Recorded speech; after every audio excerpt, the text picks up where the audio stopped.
This is the Dollemore Daily, and I'm Jesse Dollemore. You know, the fastest way to get me to stop asking you to subscribe if you haven't already is to subscribe if you haven't already. I'm trying to get to 500,000 subscribers by the end of the year, and it's only with your help that I'm going to be able to do that. So thank you in advance. I appreciate it. Let's talk about this story. This was posted over this weekend, and I haven't seen a lot of talk about it, and I think it's important.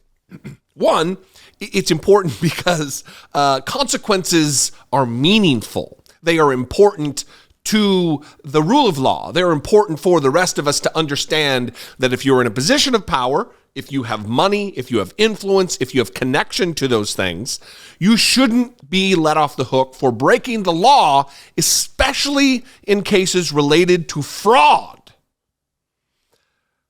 George Santos is in a whole bunch of trouble, despite what he would have you believe through his mimicking of Donald Trump's language, talking about this being a witch hunt. This headline from the Daily Beast is astonishing. Feds say they have 80,000 pages of evidence against George Santos. 80,000 pages. This isn't a couple of signed documents. 80,000 pages is overwhelming. I'm going to read from this very brief Daily Beast hit on this. The feds have amassed more than 80,000 pages of evidence in their fraud and money laundering case against truth-averse freshman Representative George Santos, Republican of New York, prosecutors said in court on Friday.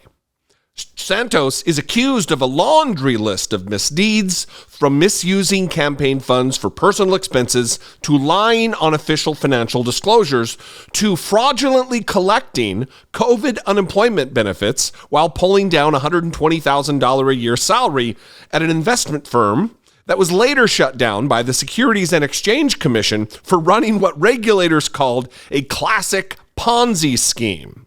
Santos, who has said the probe into his alleged crimes is a witch hunt, is due back in court on September 7th. If convicted, and this is huge, he faces 20 years in prison. Now, very unlikely he'll get a full 20 years. I mean, unless he continues with this charade disrespecting the court and the American jurisprudence system in general. Having a hard time talking today. So this is absolutely important. This is absolutely something that needs more headlines because of the fact that, well, one, he's still in Congress. And two, it's unlikely, barring conviction, that he's going to go early because Kevin McCarthy and Republicans and the de facto Speaker of the House, Marjorie Taylor Greene, they need him there.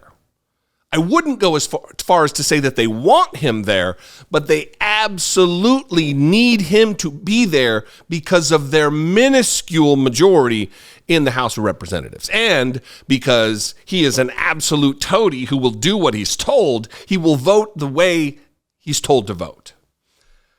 80,000 pages is a monster of a case, though. It would seem he is all but convicted. I'm here for it.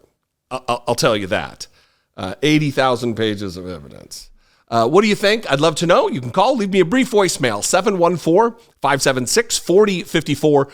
And of course, as always, you can email me the old-fashioned way, daily@dollemore.com. After you have subscribed to the show, that would be fantastic if you do, if you haven't already, and you want to help support my work, produce my work, click the join button below, click that super thanks button below, or go over to Patreon. My Patreon page is patreon.com/IDoubtIt podcast.